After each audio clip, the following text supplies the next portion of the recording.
Y'all okay? All right, good. Happy Sunday. Welcome to the Your Season is Over video, Week 7, 2025 edition. A little different today. As most of you are aware, I had people over at the house yesterday. My buddy Nate has been in town all week from Omaha. He's still here now. So I am skipping the big, long, drawn-out intro that I normally do. That's what takes so long on these videos, usually to film those and edit those and add them into the video and all that. It takes this from being a 2 or 3 hour project to a 6 or 7 hour project. And since he's here all day today, I'm going to skip the intro so I don't have to sit in here for 7 or 8 hours today. And we're just going to get right to the good stuff. Well, dang. There's no helmets on the Your Season is Over thing. We'll work on that as we go along today. But, no good deed goes unpunished. I did invite half the internet over to my house to watch football yesterday, and they thought it would be a good idea to completely rearrange my helmet wall. So now, if I want to find the Auburn helmet because they lost, well, it's not on the SEC shelf, but Stanford and Washington are, and Miami. Anyway, where is the Auburn? There's the Auburn helmet. So anyway, I don't know what I might not even take the helmets down today. They come in here and just screwed everything up. I have the helmets up there for a reason, so I know so I can find them. Why y'all mistreating Uncle Luke? Don't worry though. I do have 1, 2, and then a third page of copious notes for you today. But anyway, let's get into it. An amazing day of college football yesterday. We had big games, upsets, ranked versus ranked, undefeated teams going down. We've had a coach get fired today. I can't believe it, y'all. I cannot believe that Penn State is going to pay a $50 or $60 million buyout. I did not think it would happen. Not because it's not deserving or whatever. He's had 2 now unacceptable losses in a row against 2 bad teams in a year that was supposed to be the year. They had been building towards this year forever, Penn State. And we're going to talk about them a little bit more in this video. But if you haven't heard the news, James Franklin did get fired today. Where is Penn State going to come up with that $50 or $60 million? I don't know, but they've given him his walking papers.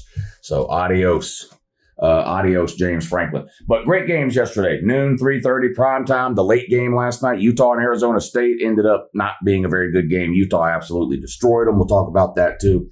But let's start with the list of losers. You know how we do it. We've got the list of losers. We'll point and laugh at them. I've got some other teams that lost yesterday. A couple of teams that won, but didn't look all that impressive. But then again, it's better to win bad than it is to lose. And you saw some of these teams lose yesterday. So, winning bad, not the worst thing imaginable. Got the paper plate special for you. Yep, of course I do. Juice Poot special. Got the Heisman list for you. Best teams I saw yesterday.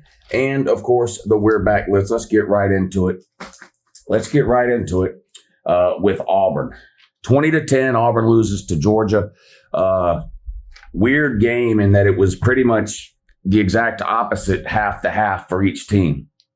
Georgia did almost nothing offensively in the first half, which seems to be their MO lately. Outside of Georgia playing Kentucky last week and scoring a couple of early touchdowns, Georgia has looked like absolute shit in the first half against almost every Power 4 opponent they've played over the last 2 seasons. It's an alarming trend that shows no signs of stopping, and it popped up again yesterday. Georgia only had about 20 yards of total offense in the first half prior to their last drive, which, of course, was a 90-something yard, whatever drive that was that ended in that score at the end of the half. But not good for Georgia in the first half offensively. And then in the second half, not good for Auburn. Auburn had 40 total yards of offense in the second half. You're just not going to win very many games that way. The money quarter, the fourth quarter, Auburn disappears yet again. Nowhere to be found offensively yesterday. We're going to talk about the refereeing stuff. Don't worry. I can already feel you typing about it right now. I'm going to tell you the same thing I tell you every time the referees fuck something up. Auburn's got no offense for the 3rd year in a row under Hugh Freeze, and this is a problem. We can blame individual things if we want to on referees or blown calls or this should have been overturned or that shouldn't have been overturned or that was a fumble or it wasn't a fumble. It was a timeout. It wasn't a timeout. I mean, if it makes you feel better to do that, then by all means, Auburn, man, do it. But you're in year 3 of Hugh Freeze, and he's got no offense for the 3rd year in a row. And he's an offensive guy. You brought him in to run the offense as head coach, his offense, his scheme, his philosophy. It hasn't worked. It's not just that the offense hasn't been great. It's been terrible. He's had one of, if not the worst offenses in the SEC each of the 3 years that he's been head coach now at Auburn. And to make matters worse, this year in the offseason, he went into the portal and hand-picked his guy to run the offense. Jackson Arnold. Now, we all laughed about it because Jackson Arnold was terrible last year. But, hey, we're not nearly as smart as Hugh Freeze. Hugh Freeze must see something. Hugh Freeze can get it turned around. Well, Hugh Freeze hasn't gotten it turned around. Defensively, Auburn played pretty good. Even in the second half, I thought defensively they played okay. First half, they played great defensively, obviously. Same thing with them in the A&M game. Same thing with them in the Oklahoma game. Their defense is keeping them in these games. But their offense just can't be relied on, can't be counted on. It's just not good enough every single time. And you can talk about pass interference calls that weren't made in the Oklahoma game or the turnover that wasn't a turnover in the Oklahoma game. Or you can talk about the shit yesterday with the reviewed calls and the fumbles in the end zone and timeouts that were. I mean, talk about all that. Like I said, I'm not saying you're wrong about those individual calls that occurred in those games. But if your working theory is that if it weren't for the referees, Auburn would be a good team, I don't know what you're watching. Hugh Freeze has been there 3 years. There's no improvement offensively. The talent is better, but the results continue to be the same, which is loss after loss after loss after loss after loss. You're now 0-3 in the SEC. It's just not good enough. It's just not good enough. I'm going to talk about the referee thing in a minute. Jackson Arnold, 19 of 31, 137 yards. What are we doing? These are middle school numbers. Now, he didn't turn the ball over, at least interception-wise, but he did have a fumble, so Auburn turns the ball over. Auburn ran the ball for 141 yards, which, hey, hats off to Auburn. I don't think they're a very good run team. And I think Georgia has a pretty good run defense, and they ran the ball pretty well yesterday for the most part. 140 yards against the Georgia run defense, I think, is pretty good. But again, it wasn't enough. UJ only had 79 yards rushing. If you would have told me before the game that Auburn was going to have almost twice as many rushing yards as Georgia, I might would have told you, Auburn might be going to win the game here. But again, it just gets back to the defense with Hugh Freeze. Now let's talk about the calls that occurred in this game. The one at the end zone. Had they called it a touchdown on the field, replay probably would have let the touchdown stand. But they didn't call it a touchdown on the field. They called it a fumble on the field, and there wasn't enough video evidence, according to the video review folks, to overturn it. Was he in? Was he not in? Did the ball cross the plane? Yeah, the ball crossed the plane. Did he have control of the ball when the ball crossed the plane? It didn't look like it to me, but it was extremely close. Extremely close. If the call had been ruled a touchdown on the field and they reviewed it and upheld that call and Auburn gets the touchdown, I don't think I would be on here crying, screaming, or whatever about how it was some sort of a terrible call, because it was one of those 50-50 type deals. The bigger issue is if it was a fumble, why wasn't it a Georgia touchdown? You know, the Georgia defensive guy picks the ball up off the ground and runs 99 yards for a touchdown, but they said no, they blew it dead. So one of the refs blew the whistle. The referees are bad at their job, y'all. This should not be breaking news. Now, Auburn fans think, well, let's get to the next one. The timeout deal. I don't know what effect it is you think that had on the game. So did the referees fuck something up there? Yeah. And they do it all the time. It looks to me like Kirby Smart is calling a timeout on the sideline. I'm assuming that's what it looked like to the referee too. And so he called the timeout. Once he called the timeout, Kirby runs out on the field and starts yelling at the referees that Auburn is clapping and simulating the snap, which they were doing, which should have been a penalty, but that didn't get called. I don't know if I'm supposed to be mad about that. Referees miss calls all the time, y'all. All the time. Is what that Auburn player was doing, is that a penalty? Yes. Should the refs have called it? Yes. But they didn't. They miss calls all the time. Looked at me like Kirby tried to call a timeout. Looked to the referee like he tried to call a timeout. Referee calls timeout. Kirby runs out on the field, starts yelling at the referee about how Auburn is simulating the snap count by snapping and blah, blah, blah. The referees have a meeting about it. Next thing you know, nothing happens. Georgia wasn't assessed a timeout. Auburn wasn't charged a penalty for simulating the snap. Georgia wasn't called for a delay of game, which that shouldn't have. I mean, there was 2 seconds, I think, left on the clock when the referee called the timeout. 1 or 2 seconds left on the play clock, so it wouldn't have been a delay of game. But that's a clear case of the referees just not knowing what the fuck they're doing. There's no defending that. If you're a Georgia fan, there's no way you can look at that and say the referees got it right. They got something wrong. It either needs to be a timeout assessed to Georgia, a penalty on Auburn, a delay of game on Georgia, something. You can't, basically what it amounted to is the referees stopped the game with 1 second on the play clock, let Kirby come out and yell, and then just restarted the play clock and let Georgia run the play. So I was on that part of it. I don't know what it is. Everyone who saw that should be upset because it's just a case of the referees fucking up something that should have been pretty simple. But it's always the extra angle that people want to take, in this case, Auburn fans, how that somehow cost them something in that game. Georgia didn't get any points on that drive. None. What was it, 3rd and 9? So it would have been 3rd and 14. On the next play, they completed some big, long pass, but there was a penalty on Georgia that backed them up. The play didn't even count. I think they ended up punting the ball away. They didn't even score on that drive. And the game ended with Kirby having a timeout still in his pocket. So it's not, they didn't even get like gifted an extra timeout that somehow changed the game later towards the end of the fourth quarter. The game ended, Georgia still had one timeout. They never used it. So the referees fucked that up, and that's par for the course. And it's sad. I tell you what, here's what's the saddest part. The saddest part is that something that bad can happen by the referees and no one is surprised. That's worse than the fact that they fucked a call up. They fucked up a call and no one is even surprised. It's becoming really, really bad, the officiating in the SEC. I still don't buy into the it's rigged or whatever rabbit hole that direction people want to go down. I had somebody tell me this morning on Twitter or YouTube, I can't remember, that there's no way the SEC office was going to let a potential playoff team in Georgia lose to a non-playoff team, Auburn. So, of course, the SEC office, the fix was in.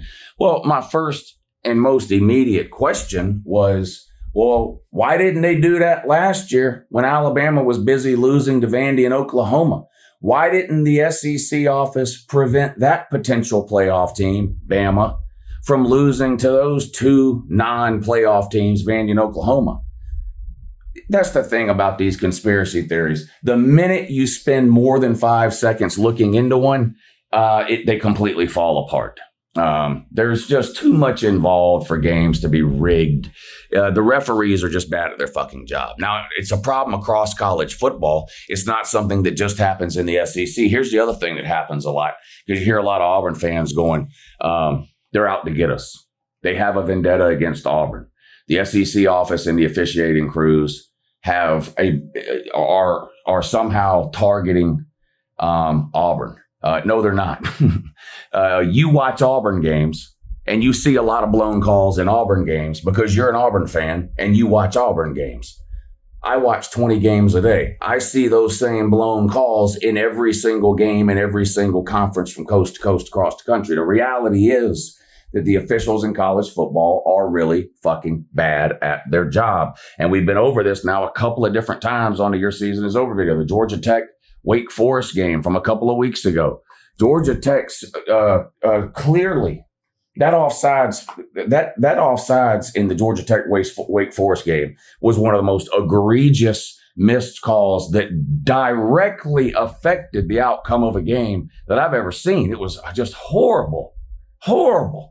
And it's happening everywhere. There was some controversial calls in the Auburn-Oklahoma game. The ACC officials fucked up the Florida State-Virginia game with the second overtime rule, where they let Virginia basically get a new play clock because they forgot they had to run a 2-point conversion instead of an extra point in the second overtime. Should have been assessed a 5-yard delay of game. Would that change anything? I don't know. But again, my thing isn't even whether it would change the outcome of a game. Why is this happening so often? The referees they've got to be better. They have got to be better at their job than what they are. I saw another thing this morning that said, I can't think of any other job where you can be this bad at it and have no accountability, no punishment. You don't get fired. You don't get just nothing happens. You're just fucking terrible at your job and nobody does anything about it. The only other one I can think of that even comes close would be weatherman. The best weatherman on the planet is half the time, whatever. And yet they show up at work the next day like nothing happened. These referees are the same way. It's a massive problem. I don't think there's any solution like quick snap your fingers, do something that would solve all of the problems and we'd never have another officiating problem ever again. But I do think two major things that I've highlighted before would go a long way to help. Number one, full-time referees, year-round training, classroom training, and physical training. These guys need to be in shape. Eye tests. They need to be able to see. I mean, that might sound like that might be one of those things you go, oh yeah, well, that goes without saying. I'm not sure it does anymore. You might actually need to say out loud, the referees need to be eye tested. They need to be eye tested. They need to meet a certain minimum physical fitness. They need to be year-round training, classroom training, real life training, whether it's on games, film study, year-round officials, full-time year-round officials, not a middle school social studies teacher Monday through Friday, and then officiating the biggest college football games on the weekend. No, full-time officials. Number two, we don't need every conference hiring their own sets of officials with their own bylaws and little tweaks to the rules that are different from conference to conference. We don't need that. We need one set of officials hired by one governing body, preferably the NCAA. Now, I already can see the comments now. The NCAA would find a way to screw that up. Probably. I agree. But it's screwed up now. The SEC has its own hiring process, its own standards, its own everything that it uses to interview, train, hire officials. And there are even rules that are different in the SEC versus other conference in terms of officiating games. The ACC does the same thing with their own referees, Big 10, Big 12, whatever. Why? It doesn't make any sense. Just have one pool of referees nationwide, full-time, all operating under the same sets of rules and procedures, regardless of what conference logo is on a team's jersey.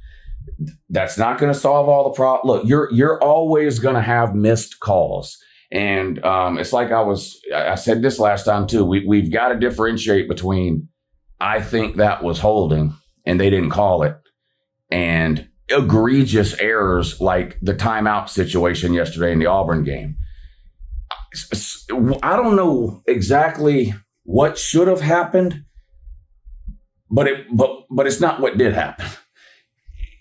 Kirby called a timeout. It's clear as day that Kirby running down the sideline calling timeout, not clapping. Okay, Georgia fans, we gotta come on. He was calling a timeout. The referees saw him calling a timeout. The referee called timeout. Kirby Smart goes out on the field, talks to the referee about the Auburn player simulating the snap count with the clapping thing. They have a meeting. Next thing you know, Georgia wasn't assessed a timeout. It was weird. I don't know. They fucked it up. I don't know. They fucked it up. And of course, the referees don't have post-game press conferences, so can't ask them about it. So all you get is Hugh Freeze's side and Kirby Smart's side. And of course, each of their sides is jaded towards what they, their own opinion. Because of course it is. So they fucked that up. That's a huge fucking problem. That's not missing a holding call on the interior of the line of scrimmage. Or I think that they called pass interference on that play, and I don't think they should have called it. Those are judgment calls that fans are always going to disagree with in certain instances. But it's these other things that they're fucking up that it's just become unacceptable. There's people laugh and they're like, how can the officiating be that bad? It's like it makes college football look like a joke. It makes college football look like it's not that important. It must not matter that much if these are the best if these are the best referees they have. College football must not be that serious. Look at the referees. They got to do better. But Auburn, your season is over. If it makes you feel better to cry about referees, continue to do it. But the reality is your head coach has no fucking idea what he's doing. He's been there 3 years, worst offense in the SEC all 3 years. Hand-picked his quarterback this year out of the portal, and the guy's terrible. So, I hope you keep him forever. Just like put you on the Billy Napier plan. Just buy and hold. Keep forever. Auburn, your season is over. Illinois didn't get beat as bad as they did by Indiana. We'll talk about Indiana in a minute. But Illinois did lose again. Illinois, your season is over. 34-16, lost to Ohio State.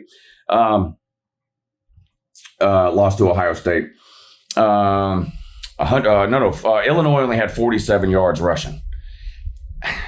Ohio State's got a really good defense, y'all. A really, really good defense. I had some questions about their defense heading into the season because they lost who I still think is one of the best defensive coordinators on the planet. Now, things not working out well for him at Penn State this year. I'm talking about Jim Knowles. But they bring in Matt Patricia from the NFL, and this guy's got Ohio State running circles around people defensively. You can see the confusion on the quarterback and the coach's face of every Ohio State opponent. They're lost out there. So Matt Patricia, giant W as a defensive coordinator this season at Ohio State. Did it again yesterday. Beat Indiana 30-20. Beat Illinois 34-16. Sorry. Held him to 47 yards rushing. Julian Sayin, another great game. 19 of 27, 166 yards, 2 touchdowns, no interceptions. So not video game numbers, but very efficient. He runs the offense well, makes very few mistakes. I'm going to be honest. Julian Sayin reminds me a lot of Ty Simpson. They run, each of those 2 QBs knows what they're supposed to do, and they run their 2 offenses, Alabama and Ohio State's offenses, at an elite level. They are really, really good, both of them, at playing the position of quarterback. Forget the physical traits. Well, he's this tall and he runs this fast and he can throw the ball that far. Forget all that. I'm talking about just what it takes to just run an offense at the quarterback position. Ty Simpson and Julian Sayin, both of those QBs are doing it at a really high level. Ohio State wins again. Illinois, season is over. Oregon lost at home to Indiana. Indiana is no joke. They might be the best team in the country. I don't know that. I'll talk about who I think the best teams in the country are at the end, but my God, Indiana is good. Cignetti is good. Now, I don't like Cignetti, but you got to be objective about these things. Just because you don't like somebody doesn't mean they're not a good coach. They're not doing a great job. And he's doing that at Indiana for the 2nd year in a row. And it's unbelievable. Ask yourself, outside of the last 2 years, when was the last year of your life that you could name more than one Indiana football player in any given year? For me, the answer is probably 0. And I watch a lot of football, talking about as many teams as I can every week, year in and year out. I honestly, off the top of my head, I can't think of any 2 Indiana players that played on the same team ever. It's unbelievable what Cignetti has done at Indiana. And if you're a Florida fan, if you're a Penn State fan, if you're a whatever, fill in the blank, maybe, fan of a team that sort of, it's got to drive you up the wall. Like you're looking at Indiana and going, this is an absolute nothing program in the middle of nowhere. It's never recruited, never been a traditional powerhouse program. They bring in a coach, and in his first 2 years there, he takes them to the playoffs, and you're sitting around as a Florida fan fixing to go on year, 12 of never making a playoff? We had 10 years of the 4-team playoff. We've had 1 year of the 12-team playoff. This will be the second year. That's 12 years we've had playoff football. Florida, 0 playoff appearances. Indiana brings in somebody most of us had never heard of, Curt Cignetti from the Group of 5. And he takes fucking Indiana to the playoffs his first 2 years. And yes, Indiana's going to the playoffs. Check their schedule. They're not losing 3 games. Come on. They're probably not losing any. They beat Oregon in one of the toughest places to play in the country, at Oregon. Oregon beat Ohio State up there last year. Okay? And in case you don't remember, Ohio State was a pretty good team last year. Indiana went up there and whipped them. And they were the better team. That it's not some sort of fluke. Now, Indiana does have a really good quarterback, but it's not a situation like it's not like Michael Vick at Virginia Tech 25 years ago, where you're like, oh my God, Michael Vick's winning these games by himself. They've got players all over the place. Offensive and defensive lines are legit. Their linebackers are fast and can hit. They can cover you in the secondary. They can get after the quarterback defensively. They can run the ball. Mendoza's a Heisman candidate at quarterback. They are a legitimately good team, really good team. Dante Moore, 21 of 34 for 186 yards, a touchdown, and 2 interceptions, the quarterback for Oregon.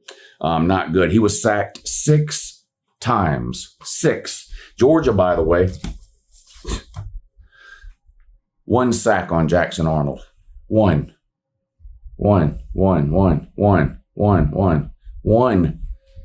sack. Jackson Arnold, the most sacked quarterback in the country. Oklahoma sacked him 10 times. Texas A&M, I think, sacked him 6. Georgia sacked him 1 fucking time. And that was on a blitz. C.J. Allen got to him. Georgia pass rush, it doesn't exist. It's not even that it's bad. Georgia's pass rush doesn't even fucking exist. Dummy. Makes me mad, too. Indiana's pass rush exists, though. They sacked Dante Moore 6 times. Oregon only had 81 yards rushing. So 186 through the air, 81 on the ground. What's that? 260 yards total offense. Oregon had at home. Indiana controlled the entire game. Cignetti knows what he's doing. Is he an asshole? Yeah. Yeah. He is. Is he irritating and obnoxious? Yeah, he is. Is he a really good coach who's about to take Indiana to the playoffs for the second year in a row? Yeah, he's that too, bud. He's that too, bud. Indiana versus Ohio State in the Big Ten championship game. How does that sound rolling off your tongue? Oregon, your season is over for the purposes of this video. Your season is not over, though, in terms of your ability to make the playoffs. Hell, you could even potentially make the Big Ten title game still. I think that's unlikely based on remaining schedules around the league. But it's hard for me to see Oregon losing 2 more games. It's hard for me to see that. I think worst case scenario is that they go 10-2, and I find it hard to believe a 10-2 Oregon team would get left out of the playoffs. So, but they got work to do if you want to go anywhere in the playoffs. You're not the only one, though. Believe me. In Georgia, I'm talking to you, too. Or pretty much everybody not named Ohio State, maybe Miami. Well, goddamn. Ohio State, Indiana, Miami, and Texas Tech. And then Texas A&M. Are they in that group? I don't know. We'll talk about that more at the end. But yeah, Oregon, for this video, your season's over. Florida, your season's over. Again, how does it... Let me ask you something, Florida fan. When that alert came across your phone today and it said James Franklin fired at Penn State, how did it make you feel down inside? You had to get all mad again, did you? They're never firing Napier. What is going on? I don't understand it. Does Napier have some type of blackmail? Is Scott Strickland really like that hard-headed that he's just dead set on proving everybody wrong, and he thinks that if he leaves Napier as their head coach for 50 years, eventually Napier will win something? It's weird. I cannot understand for the life of me how Billy Napier still has a job. But they went on the road and lost yesterday to a team with a winning record. Well, duh. Florida hasn't won a game on the road against a team with a winning record since 2020. And Texas A&M has a winning record. In fact, they're undefeated. 34-17, Texas A&M doubles up the Gators. DJ Woway Woo, 21 of 37, 245 yards, 2 touchdowns, no interceptions. Not a terrible game. You'd like to see that completion percentage be a little higher, but again, 21 of 37, 245 yards, 2 touchdowns, no interception. Florida, though, only 74 yards rushing. Billy Napier is the problem. DJ Lagway's not as great as Florida fans tried to make him out to be, but I think he's a decent quarterback. Dallas Wilson's an elite level player at wide receiver. They've got other wide receivers that are good enough. I think Jaden Ball's a really good running back. Florida's defense has played really well in the majority of games they've played this year. As long as Billy Napier's there, you're not going to win anything, bud. It's the same. People, not just me, this isn't an I was right thing because everybody, even Florida fans this time last year knew Billy Napier wasn't any good. But somehow the offseason rolls around and they act like reality doesn't exist and they work themselves up into a tizzy, making themselves believe that Florida's going to do something. And then Florida comes out and loses and loses and loses. And, our schedule's hard. Oh, yeah, well, you lost to South Florida, dude. Yeah, I know. And then they beat Texas, which was amazing. There was a Florida fan on Twitter last week mapping out what Florida needed to do to get to the SEC championship game coming off that win against Texas. And I'm like, bro, what in the world are you doing? There's no amount of Cambodian Chinese checkers that's going to lead you down a path that ends in Florida at the SEC championship game. But this is what Florida fans do. They have lived in a land of delusion for so long. They're like the people from the movie Inception who go to these dream shops. If you remember the movie, in Inception, they develop a way to basically instantly put you into a dream state, not just sleeping, but a dream state where you're guaranteed to dream. And there are people in the movie Inception who hate their life so much that they pay money to these places that basically keep them asleep for 20 hours a day because they would rather live the life in their head, their dream, than face the reality of what their actual life is. And that's what Florida fans have become. They're like the guy in Inception who is asleep and living in a dream, except they're not sleeping and they're not dreaming, but they've convinced themselves every offseason that Napier is going to figure it out this year. No, he's not. You need to come out of this dream state that you're in, face reality head on. Napier's not any good. He doesn't know what he's doing. And whether he stays there for one more game, one more year, or 10 more years, you will never win anything with him as your head coach. And this isn't a James Franklin situation where it could be a potentially hard decision where you got a guy that's winning 9-10 games a year, likely to make a 12-team playoff most years, and you're trying to decide, do we want to roll the dice and get rid of a known commodity that's winning 10 games a year in an attempt to get to 11, 12, 13, 14, and 15 wins a year, or do we just status quo it? That's not the case with Florida.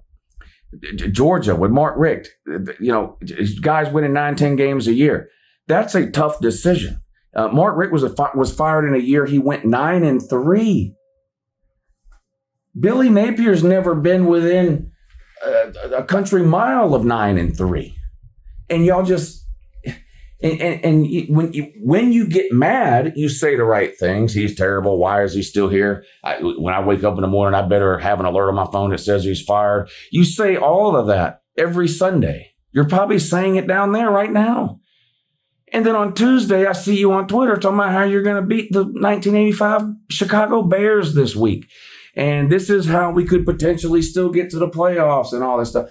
And look, if Napier remains at Florida throughout the offseason into next year, you will be all over my comment section and all over the internet trying to tell us that because you got whatever player you eventually get out of the portal at some position somewhere, we better watch out. Buddy, as long as Billy Napier's there, we're not doing any watching out. All we're doing is pointing and laughing, and that's going to continue to be the case. Florida, your season is over. You lost again this time. To Texas A&M. Yeah, that's amazing. Dallas Wilson, 3 catches for 20 yards yesterday.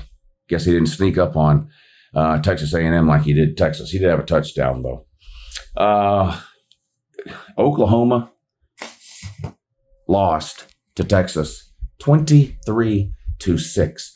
The only thing I got right about this game was the low scoring part. I thought it would be basically the opposite. Oklahoma would win something like 17-6 or 20-14, something like that. So the score was kind of close to what I thought it would be. But if you're Oklahoma, you can't lose this game. Venables got beat last year. Texas had a great year. Most people in the offseason thought Texas would win this game again, including me. But then the season started. Oklahoma looked pretty good. Wins against Michigan, Auburn, whoever else you beat. Great defense, great front four, sacked quarterback a million times. Moneyline Mateer for Heisman, the whole deal there. Texas can't complete a pass. Arch Manning's terrible. Their offense is horrific. They lose to a horrible Florida team. And so, of course, people are like, wait a minute. Wait a minute. Maybe Oklahoma is going to get them this year. And then Oklahoma comes out yesterday and lays complete egg. Now, shout out to Texas.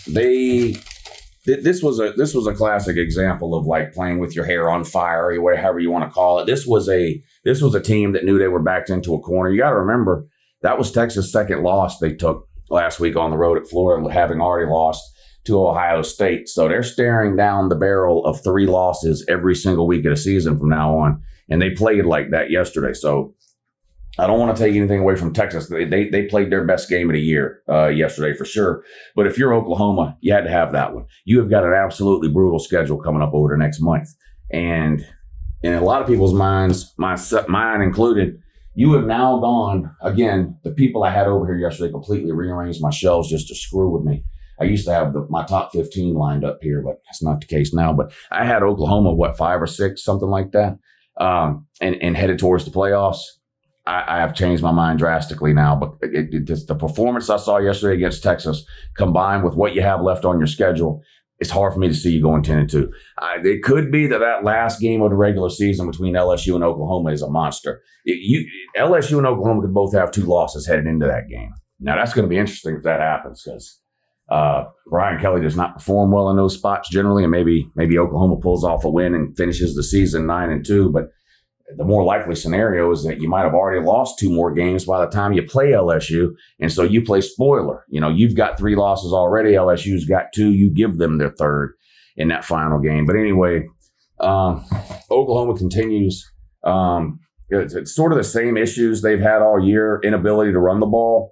John Mateer was 20 of 38, barely 50% completion, not good. Only 200 yards, 0 touchdowns, and 3 interceptions. Was his thumb still broken? Was it stuck up his butthole? What's the excuse for this? Did he bet on Texas? That's the only explanation. Moneyline Mateer might have bet on Texas in this game. This is garbage here. 20 of 38, barely 50% completion, 200 yards, no touchdowns, 3 interceptions. Only had 5 rush yards. This is a guy who leads their team in rushing. Had 5 rush yards yesterday. Oklahoma as a team only had 48 rushing yards. So Oklahoma's inability to run the ball bites them in their biggest game of the year yesterday against Texas, and they lose. Texas had 138 yards rushing. Manning was 21 of 27 for 166 yards, 1 touchdown, and no interception. So again, not video game numbers or Heisman numbers, or you look at the stat line and you go, oh my God, that's amazing. 21 of 27, 166 yards with a touchdown. But it was good enough to get the job done. And for Manning, that's a massive improvement over what he's been normally doing. Bad loss for Venables here. He needed this one. I feel like he needed this one. Not that he's getting fired. I don't think that at all. But this was an opportunity, I think, for Venables to sort of take the next step at Oklahoma. They're off to a great start. What were they, 5-0? You had a chance to move to 6-0 by beating your arch rival, Texas, when they were at their lowest. Texas I don't know. That wasn't a good look yesterday for Oklahoma. So your season is over. I was not impressed.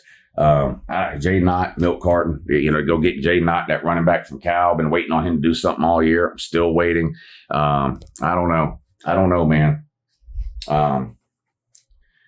Close win over Auburn, close win over Michigan. And now this loss to Texas. That's pretty much the Oklahoma resume halfway through the season. Season is over.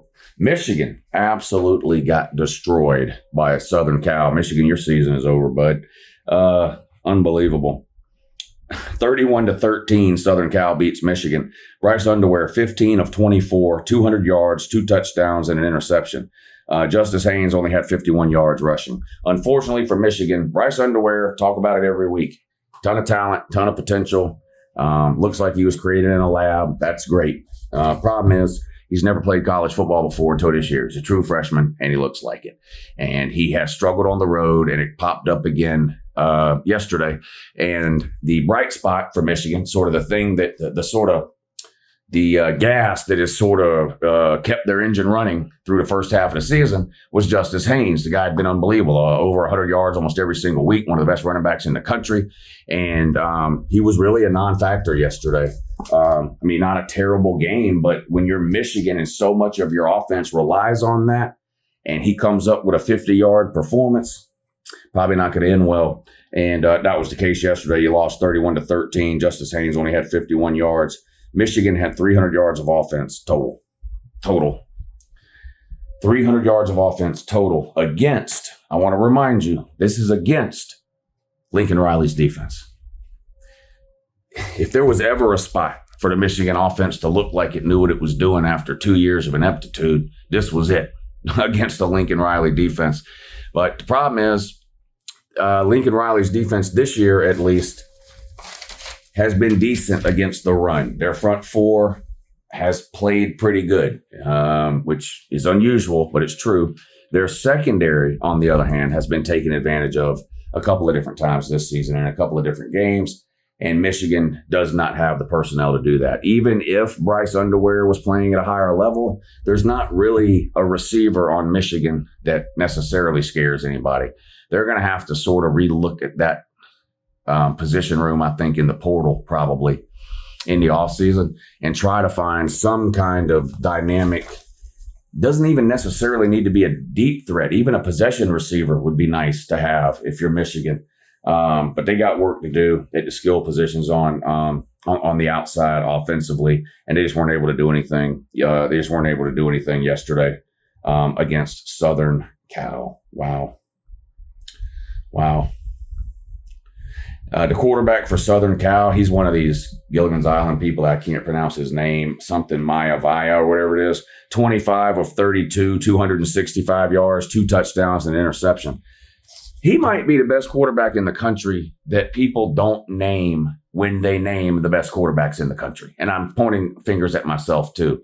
Whatever that list is, Julian saying, Ty Simpson. I've talked about the Baylor quarterback who I really like. Joey Aguilar has played well at Tennessee. Whatever, just go down the list. No one ever mentions this Mayaval from Southern Cal. He's pretty good.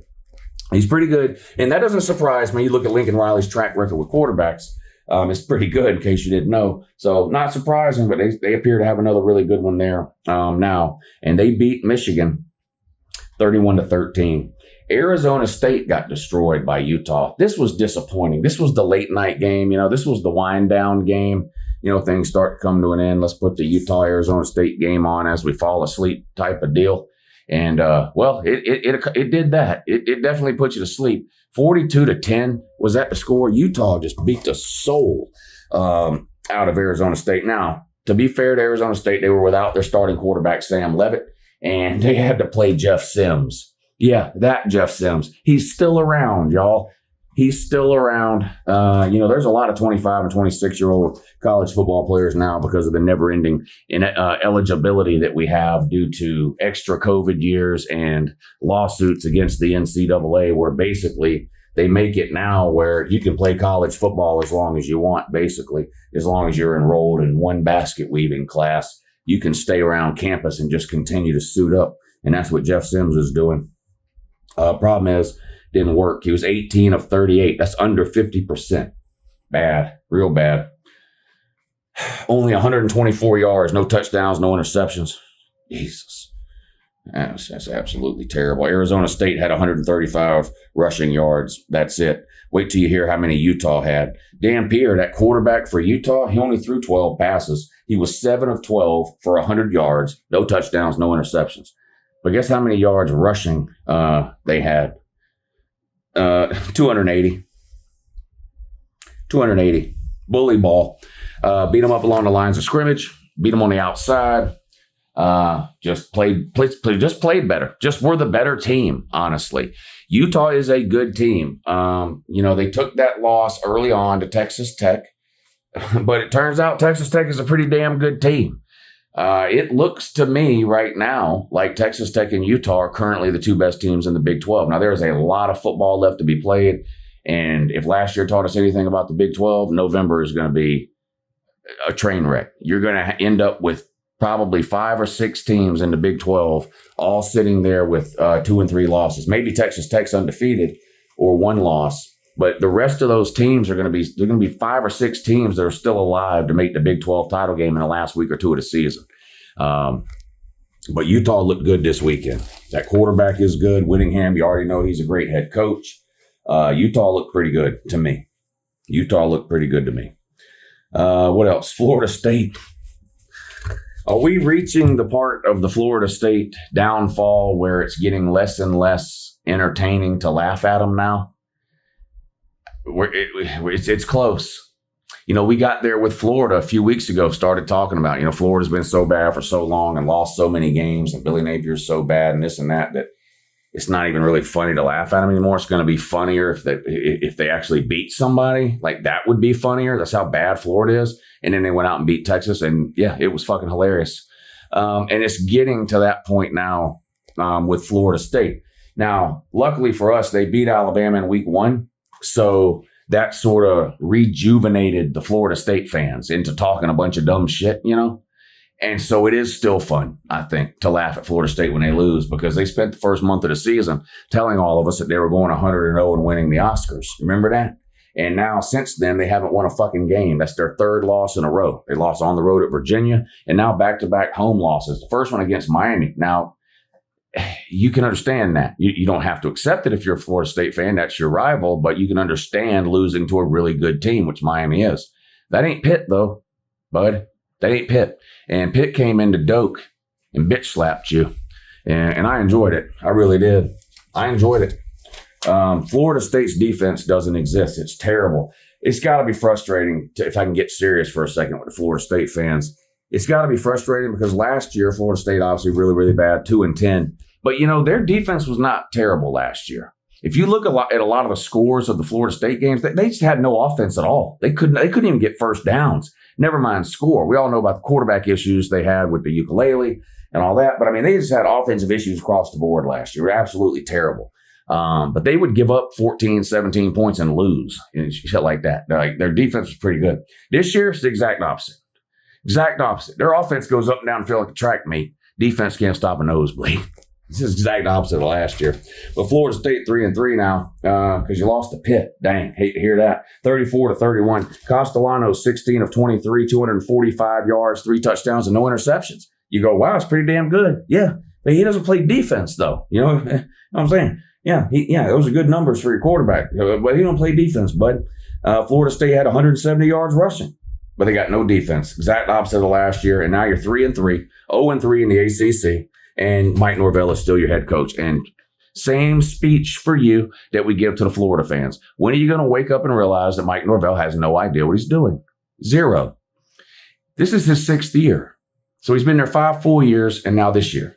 In his first 5 years, he had 3 losing seasons. 3. That's 60% of the time. And y'all accept it. Hell, you prop him up. Hell, you try to tell people he's good. 3 losing seasons in his first 5 years. He appears heading towards another losing season. They're currently 3-3. They started 3-0, which is great, but they're currently 3-3. And if they can lose at home to Pitt, then they can lose to almost anybody.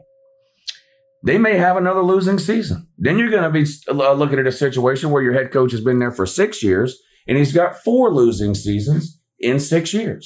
And you're going to do the same thing the Florida State fans do. You're going to run around this offseason telling everybody how great you're going to be next year. Because guess what Mike Norvell is going to do? He's going to flip the roster over again in the portal. Why? I don't know why. He's in the middle of Florida. a recruiting hotbed at a school that recruits itself. How the fuck has Mike Norvell put Florida State in a position where they've got to turn their entire roster over every single year through the portal? That's bad. That's real bad. When you brought him in, you tried to tell everybody he was this offensive genius and a quarterback guru. Okay, he's been there 6 years.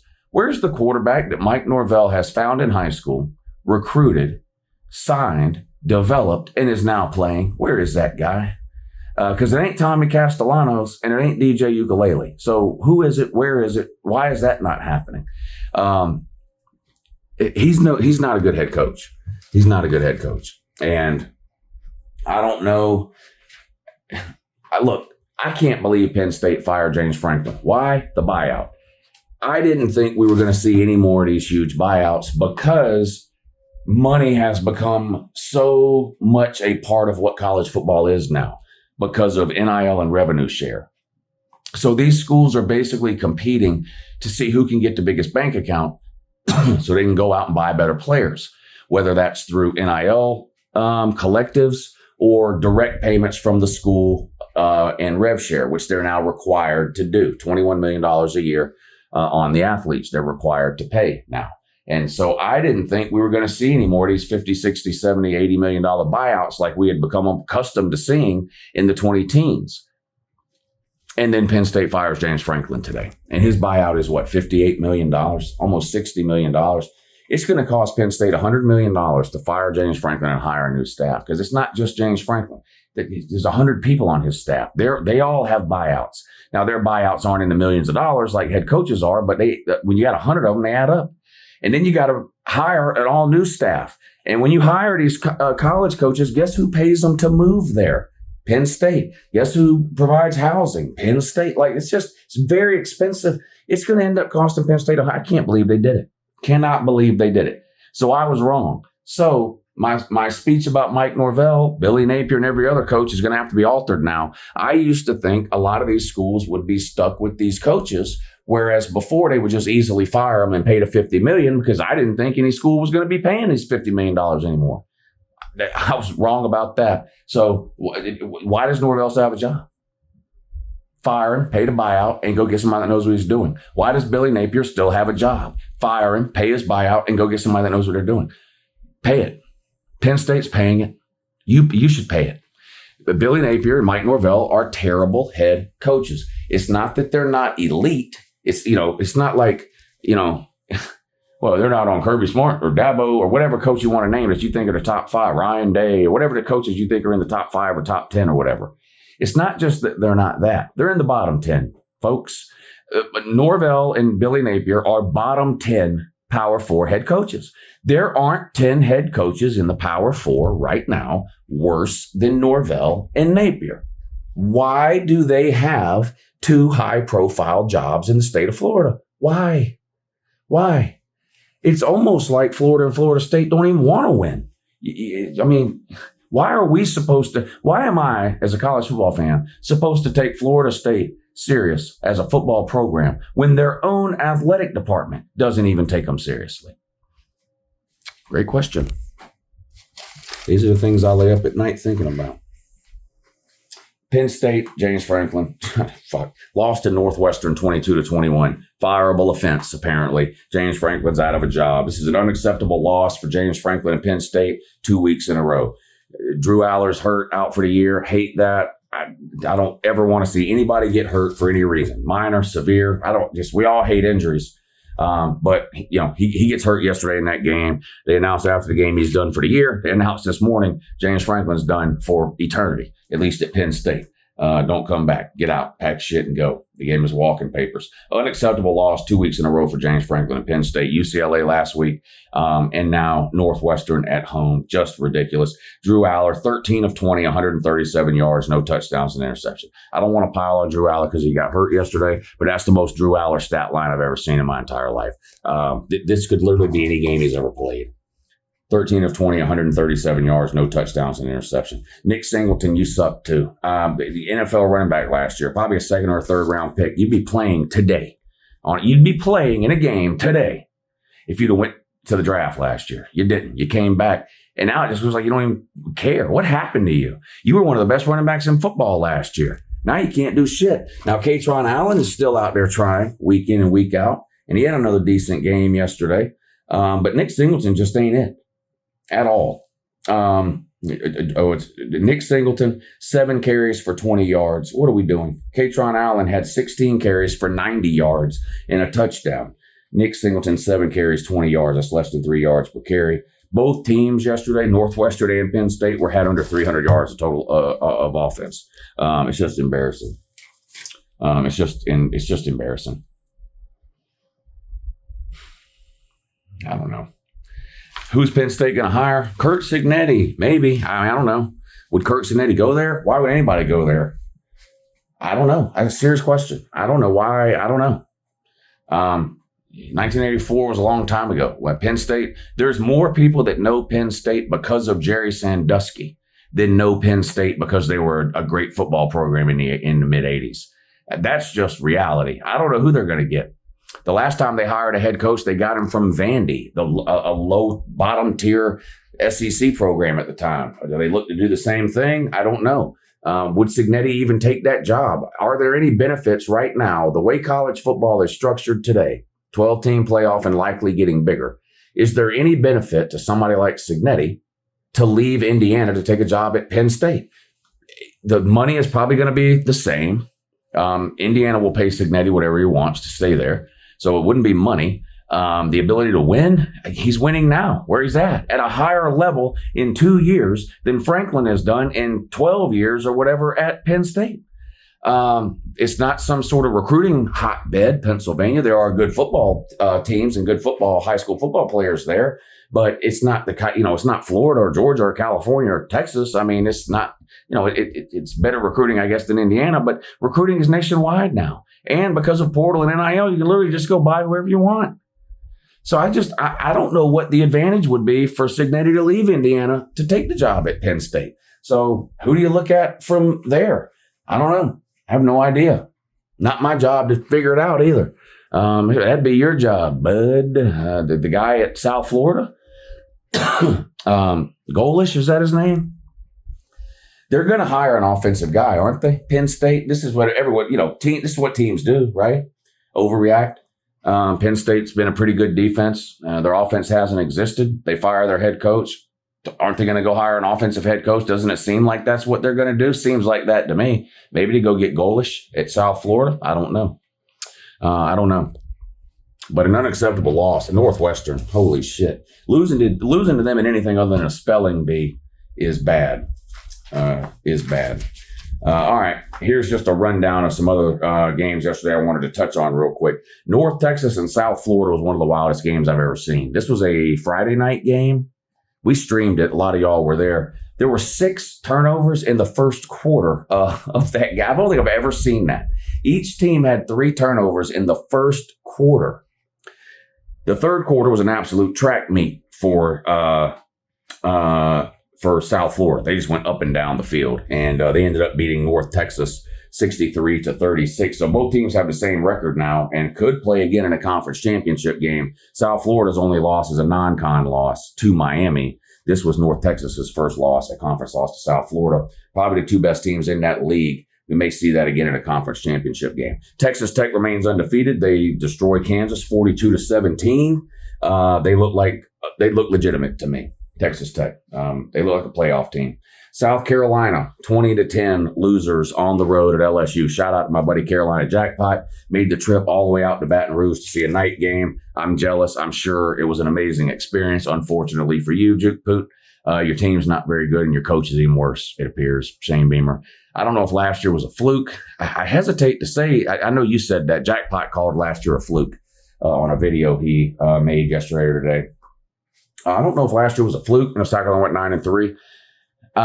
He exceeded expectations before that too, years prior to that too. But it has gone sideways for him this year for sure. Lenore Sellers has been one of the biggest disappointments in all of college football to me. Not that he's terrible, but he just has not lived up to the hype. Nick Harbor not lived up to the hype. They have no run game. And Shane Beamer. Here's the thing with Shane Beamer. His sort of Andy Griffith shtick that he has, the kind of aw shucks deal that whatever act that he puts on. I guess it's kind of funny when he's winning, but that's the kind of thing that when you're losing gets on people's fucking nerves. The comedy routine in your post game press conferences, it doesn't hit the same when you're losing as it does when you're having a good year. And you're not having a good year this year, and your little song and dance starting to wear on people. Shane, you might want to pull up your map, Google Maps, and type in Blacksburg. I don't know what to tell you. NC State got blown out by Notre Dame 36-7. Notre Dame and Southern Cal play next week. Huge win for Southern Cal this weekend for Notre Dame. Notre Dame needs Southern Cal to be ranked because they're probably the only team on Notre Dame's schedule at the end of the year that's going to finish the year ranked outside of the two that beat them, obviously. So, in other words, I guess I screwed that. I guess I worded all that wrong. At the end of the year, if Notre Dame runs the table and goes 10-2, their best win is going to be Southern Cal. So they need Southern Cal to win a lot of games so that Southern Cal is ranked.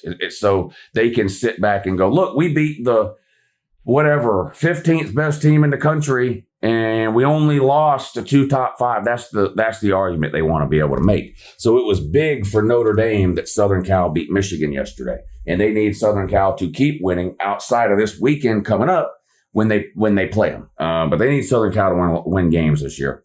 But Notre Dame won again yesterday against NC State 36-7. BYU beat Arizona 33-27. Iowa State lost again, back-to-back losses for Iowa State, this time to Colorado. Oh boy, you're down in a bad way when you're losing to the Fighting Primes, and that's what Iowa State did. Sam Houston improves to 0-6. They lost again. You remember Sam Houston State, right? The team that Arch Manning was talking shit to because he scored on a 4-yard touchdown run, and he thought it'd be a good idea to talk shit to a winless team about it. Yeah, they lost again. Now 0-6 Sam Houston State is. Rutgers lost to Washington. Washington 5-1 now. Their only loss, Ohio State. Washington a much improved over last year. Pretty good team. Michigan State lost to UCLA. Shout out UCLA, man. They could have given up 0-4, fired their coach. Terrible. Everybody hates Nico. It's just a horrible situation. It's got to be a bad situation out there. But they've put together back-to-back wins. They beat Penn State last week. Turned around and did it again this past weekend, beating Michigan State. And it wasn't particularly close either. UCLA improves to 2-4. Central Florida lost to Cincinnati. Cincinnati now 5-1. Their only loss, Nebraska. And Nebraska's 5-1. There's a lot. I don't know, man. There's a lot of good. I'm not saying these teams are elite, but these are good teams at least. I don't think you get to 5-1, 6-1, something like that if you're not some amount of good. I don't know. I'll say that, and then Nebraska will lose their next 6 games by 1 million. I don't know. Oklahoma State lost again. They're now 1-5. UMass joining Sam Houston State. UMass also 0-6 after losing again. Maryland lost to Nebraska 34-31. Dylan Raiola, shout out to you, bud. He had a pretty good game, too. Maryland was a 1-loss team. Their only loss was to Ohio State. Now they're a 2-loss team. They can add Nebraska to the list. Nebraska beats them 34-31. Oregon State 0-7. Wow. Sam Houston State and UMass are looking down at you. Wow. How bad do you have to be when Sam Houston State and UMass, who are 0-6, are looking down at you and laughing? Wow. 0-7 for the Beeve. Leave it to Beeve. Leave it to Beeve. A lot of losses for the Beeve. Yep. Wisconsin, 2-4 now. Lost again. Boston College lost to Clemson 41-10. Clemson now 3-3. Congratulations. No longer has a losing record. Boston College falls to 1-5. They're really, really bad. I didn't watch much of that game, I'm going to be honest, so I don't have much to say about the game itself, but I did watch, my buddy Pete, he's a Clemson fan, and I did watch his video this morning about that game, and he ain't happy. He said Clemson's offense is absolute garbage and hot doo-doo. Now, I tend to agree on a season scale as far as what I've seen from Clemson this year. They've got major issues. Didn't watch the game yesterday. They won by a lot. But Pete says the offense still got big problems. So Clemson probably not done losing this season. How about your group of 5 roundup? Tulane, 5-1. North Texas, 5-1. South Florida, 5-1. James Madison, 5-1. Boise State, 4-2. San Diego State, 5-1. UNLV, 6-0. Oh, boy, the Florida fans, man. Yeah, UNLV 6-0, Navy 6-0. So 2 undefeated teams left in the group of 5. UNLV and Navy, both 6-0. South Florida is obviously really good. They're 5-1. North Texas took their first loss. It was to South Florida, so now they're 5-1. Tulane 5-1. James Madison 5-1. Boise State 4-2. San Diego State 5-1. That's your group of 5 roundup. That's the extent of my interest when it comes to the group of 5. Is which teams have the potential to be that one team that makes the playoff. I don't have any group of 5 interest beyond that. Paper plate special. I had 2, and then the James Franklin news broke. Franklin and Norvell. James Franklin and Mike Norvell. Paper plate specials. These 2 head coaches are having disastrous seasons with unacceptable losses. The Penn State loss to Oregon, fine. Oregon's a good team. Okay, whatever, you lost. You got to get fucking hosed by UCLA and then rinsed off the following week by Northwestern. That's a problem. Paper plate special. No offense for the millionth game in a row. Getting booed at home. You got no answers. You look, you look checked out, dude. And like I said, I made these notes before you were fired, so I've already talked enough about you in this video. We'll just move on. But Norvell, same for you, dude. You don't have the answer to a single fucking question that doesn't involve portal. Hey, Mike, defense appears to be having trouble stopping pretty much anybody. Do you have any, what are your plans to sort of maybe try to get that correct? Portal. Tommy Castellanos, you think, eligibility, will he be back next year? Is he portal? Transfer portal. 3 of your offensive linemen will be gone after this year. Portal. Yeah, we're going to transfer portal. Mike Norvell doesn't know what he's doing as a head coach. Paper plate special at home yesterday against Pitt. And listen, that was a must-win game. Forget the Miami game. That was a must-win game. 2 ACC losses going into that game at home against Pitt. Not a good team. And you just got absolutely drugged. Your defense did. Your offense played well, like I mentioned before. But you lost that game at home. It's unacceptable. Paper plate special, Franklin and Norvell. Man, just really, really bad. Juice Poot. Well, got to add James Franklin to the Juice Poot special. Boy, he's going to give James Franklin the biggest digital hug you've ever seen. Did everything right. You know what he says about Florida? It's weird. I went down there and, they've got everything. Georgia built the weight room. Florida built one. Georgia built the cafeterias. Florida built one. Alabama has an indoor practice facility, so Florida built one. They've got everything the good teams have. Yeah, except a good coach. Why do you always leave that out, Josh? You always talk about all these things that Penn State and Florida and all these other teams that can't win dick. You always talk about, they got this and they got this like the other schools have, and they've got this recruiting budget like the other schools have. Why do you always leave out that those other schools have good coaches and Florida is fucking dog shit for head coach, like a literal steaming pile? Why do you leave that out? You do know that matters, bud. Yeah. And then Auburn and Oregon fans, he will comfort the Auburn fans. He's going to talk about the refereeing and all. Don't worry, none of it's your fault. And look, folks, I'm on board too then. If you think you're a great team and the only reason you suck is because of the referees, okay, then give Hugh Freeze a 10-year extension. I'll be waiting on that announcement.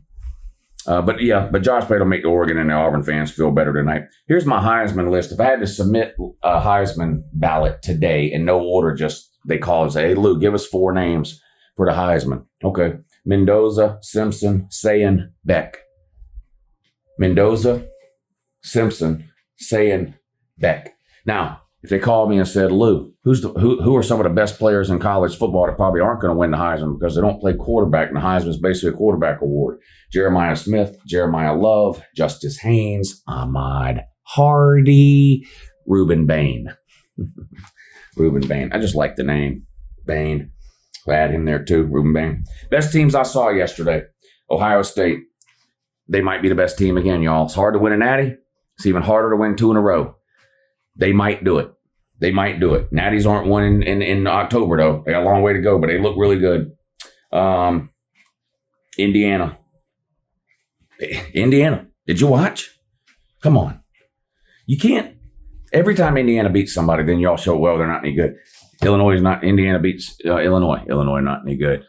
All week you tell me, Oregon's going to beat Indiana by 1,000,000. Indiana goes up there and wins the game. I already know what you're going to tell me. Oregon wasn't that good. They barely beat Penn State. Well, why'd you tell me all last week they were going to house Indiana then? Then Indiana wins the game. All of a sudden, Oregon not any good. Come on, man. Come on, dude. Indiana's good. There's some amount of good. Come on now. Bama looked really good again yesterday. Impressive stretch of games for Bama. At Georgia, home against Vandy, on the road at Mizzou. They find ways to win them all. And you know what? The Georgia game and the Mizzou game were both 3-point games. There's something to be said for winning close games. I know, in the trash talk world, we do you only won by 3 or whatever. There's a skill in winning close games because look at all the teams that find ways to lose close games. And Bama, in 2 hostile environments, Athens and then Columbia, Missouri, found ways to win close 3-point games. Bama looks pretty good right now. They still really can't run the ball, and they still struggle at times to stop the run. But Ty Simpson's playing at a really high level. They've got elite playmakers at wide receiver. Their defense is good enough. They're a good team.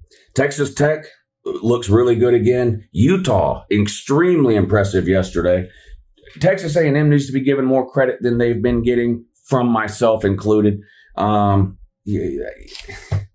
think they're going 8-4 like they always do? I don't. Not this year. They look too good to me to go 8-4 this year. They might be a playoff team in that. They look pretty good. They look pretty good this weekend. And Texas, let's shout out Texas. Remember, this is best teams I saw this week. So, yeah, they sucked against Ted against Florida and got drugged. But this week, though, they look pretty good. We're back list, no real changes. Miami, the closest to actually being back, followed by Texas A&M. 3rd place, Tennessee. 4th place, Nebraska. And then I draw the line. Miami, Texas A&M, and Tennessee definitely have a shot to make the playoffs. Nebraska, outside shot. Remember, they still only have the 1 loss. But Nebraska's had 1 loss in October a lot of times and didn't even get bowl eligible. Remember, there was 2 or 3 years in a row where they lost their last 6 games a year in a row or so. I don't think that's going to happen. But so anyway, I got Nebraska at 4th, and then I got Auburn 5th and Florida 6th. Those 2 teams will definitely remain on the We're Back list next year. The first 4 potentially could be getting off of this list sometime soon. Anyway, there you go. Sorry for the no intro today. I hope y'all understand. I got company in from out of town. Nate the Great has been here since Wednesday. We've had a really good time. Took him to the mall. We've had some good food. We went and played top golf a couple of days ago. Since he was here this weekend, I had people over yesterday. We hung out and watched football literally all day long from noon till midnight. We've had a really good time. And today is his last day here. He flies out tomorrow morning. So I just didn't want to spend 7 or 8 hours in this room today with it being his last day here. So we're going to skip the whole funny intro part and just have the just a talking segment today. And we'll get back to the regular Your Season Is Over video next Sunday. Anyway, I do appreciate you watching. Congratulations to everybody whose team won. And dang, a pat on the peanut head for all you fans that lost yesterday. Dang. Do it again next week. Week 8 next week. Tuesday and Thursday night are the call-in show. I'll be live at 9 o'clock Tuesday night, 9 o'clock Thursday night to take your phone calls and talk college football. I'll be on tomorrow night, Monday night, to do the Lunch Money Show with my buddy Pigskin Pete. And next weekend, we'll be right back into the games. Appreciate you watching. Have a good morning.